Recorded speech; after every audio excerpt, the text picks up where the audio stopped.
Hello everybody and welcome to the Wednesday edition of Video Clips. And just a couple of things I'll mention. Remember the couple of things, free stuff, newsletter, as I mentioned yesterday. If you would like to get the articles that have already appeared in the newsletter, because sometimes it's great to have things in writing, and a lot of the data I share here is in writing in the newsletter. PamPopper@msn.com. Only subscribers will get those back newsletters. We're just not mailing stuff to people every week. We don't have time. The other thing that I'll mention is we do offer a free trial membership that lets you have a sampling of our recipes and articles and workshops and things of that nature. And if you would like to sign up for that, send me an email. And don't forget that professional training programs here are wonderful professional development programs. They're always have been done through distance learning and live teleconference, so not much in our world has changed in terms of that as a result of this ridiculous situation that we find ourselves in. So if you want information on any of that, feel free to send me an email. All right. I want to talk today about the lockdown. I talked about this a little bit yesterday, and I think it warrants some more attention. And there are many countries and many places that have taken different approaches to this. Now I'm going to talk about what they've done and some of the justification and then what the outcomes have been. So Sweden has gotten a lot of attention. There's almost no mandated social distancing. The focus has been on isolating only the most vulnerable people, which I've been saying for a long time. If we paid attention to that, we would be a lot more effective than trying to keep kids out of the library and schools and people like us from buying shoes, for crying out loud, right? No full lockdown was imposed. They did put the kibosh on gatherings of more than 500 people. And high schools and colleges are closed, but the borders are open. Preschools, grade schools, bars, restaurants, parks, and shops are all open. Johan Giesecke, former chief epidemiologist and advisor to the Swedish Health Agency, says that other countries have taken, quote, political, unconsidered actions that are not justified by the facts. This is the first time in history, many people are pointing this out, that healthy people have been quarantined. Typically, and in the past, what you did was you quarantined the sick and vulnerable. According to Frederick Eriksson, director of the European Center for International Political Economy in Brussels, quote, "The theory of lockdown, after all, is pretty niche, deeply illiberal, and until now untested. It's not Sweden that's conducting a mass experiment, it's everyone else." According to Emma Franz, a doctor in epidemiology at Sweden's Karolinska Institute, quote, "The strategy in Sweden is to focus on social distancing among the known risk groups like the elderly. We try to use evidence-based measurements. We try to adjust everyday life. The Swedish Plan is to implement measurements that you can practice for a long time." Now, if our buddy Fauci had his way, we'd all get locked down for 17 months or 18 months until a vaccine's available, and then we could get our immunity certificates and have permission to leave the house. But I don't think that the American people are going to stand for that. It's simply not sustainable for that period of time.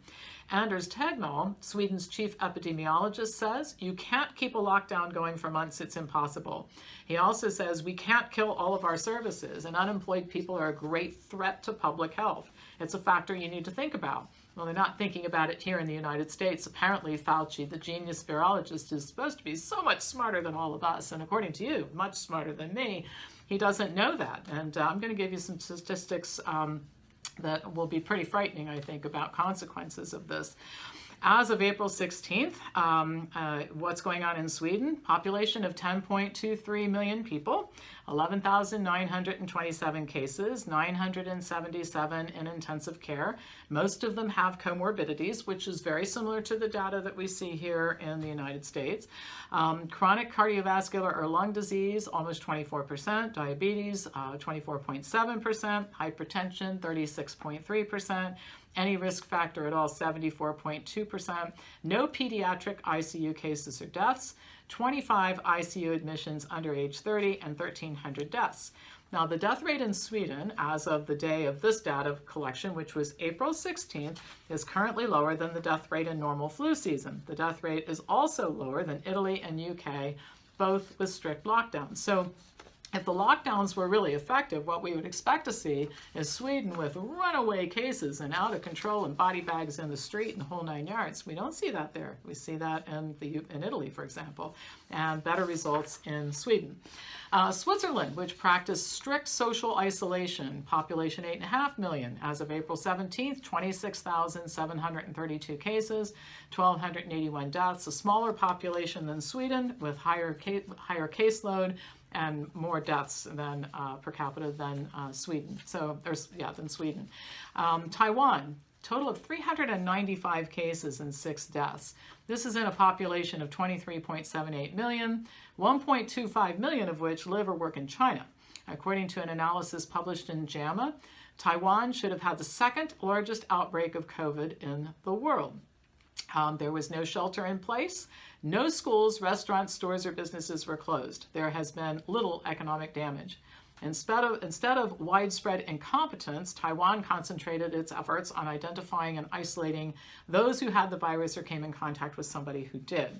Taiwan also, by the way, tried to warn the World Health Organization about the potential dangers of the virus, but WHO sided with China, which will not allow Taiwan to join the WHO, so it's considered persona non grata or country non grata with that organization. I'll have more to say about this later, but in any case, no lockdowns, just focused concentration on people at risk, and we see that it's a whole lot better in Taiwan than it is here, and it is in the lockdown places. Singapore, as of April 17th, 5,050 cases, 11 deaths. The population of Singapore is 5.85 million people. Singapore assessed inbound travelers from Wuhan with a fever and respiratory symptoms for assessment and eventually did cancel flights from Wuhan. Travelers from affected areas were placed in quarantine and 3 hospitals were converted to house them. The government compensated individuals' employees for workdays lost as a result, one of the reasons being that instead of throwing money into the wind and in ridiculous ways like we did here, they focused on the people who were really important to lock down. Schools and workplaces in Singapore have remained open. According to the Ministry of Education, closing schools would disrupt many lives. The government has recommended masks only for people who are already sick. South Korea, 10,635 cases and 230 deaths in a population of 51.64 million people. Covered all medical costs for its citizens and for foreigners legally living there, including paid leave and if unemployed, basic living expenses. The government felt that it was important to create a sense of financial certainty, unlike the government here in the United States, which seems to take great delight in creating incredible financial instability and uncertainty, which is evidenced by this governor in Michigan who thinks that buying seeds to plant gardens is something that should be prohibited. I mean, just some of this, I don't know how anybody can watch all of this and not think that something is incredibly amiss here. Massive testing, sick people quarantined and tracked in order to make sure they stayed home, but no cities in South Korea were locked down and the general population was not quarantined. Now, here in the United States, we have a great little group of comparisons because Colorado and South Carolina, for example, both have roughly 5 million people. Colorado did the strict shutdown thing. South Carolina, until just a few days ago, no shutdown, no shelter-in-place orders at all. Well, if lockdowns are really what it takes, then South Carolina should have an explosion in cases and deaths, and Colorado should be doing swell. But that's not the way it is. In Colorado, there have been 193 deaths, and in South Carolina, 63 deaths, less than a third of what happened in Colorado. Other states that did not shut down have similarly low death rates. Arkansas had 18, North Dakota 4, South Dakota 6, and Wyoming did nothing, and that was 0. Now, those numbers change from time to time. Remember, I have to assemble this data and have a cutoff at a certain point in time. But I will tell you that, again, going back to my original first video on March 5th about this, nothing has changed. The data have changed in that there are more cases and more deaths, but nothing substantively has changed what I said from the get-go, which is that this is a manufactured crisis that is placing enormous numbers of people all over the planet at horrific risk of bankruptcy and poverty and just unbelievably terrible things happening. And you just sometimes have to wonder if the people who are imposing this type of thing and doing this, they almost must hate humanity to inflict this on people. I mean, I don't know what else to think about it. Well, as you can see, lockdowns don't seem to be the key to controlling this, because if that was the case, the countries that didn't lock down should be really experiencing epidemics of cases and deaths, and that's not what's happening. So maybe we shouldn't have done any of this in the United States at all.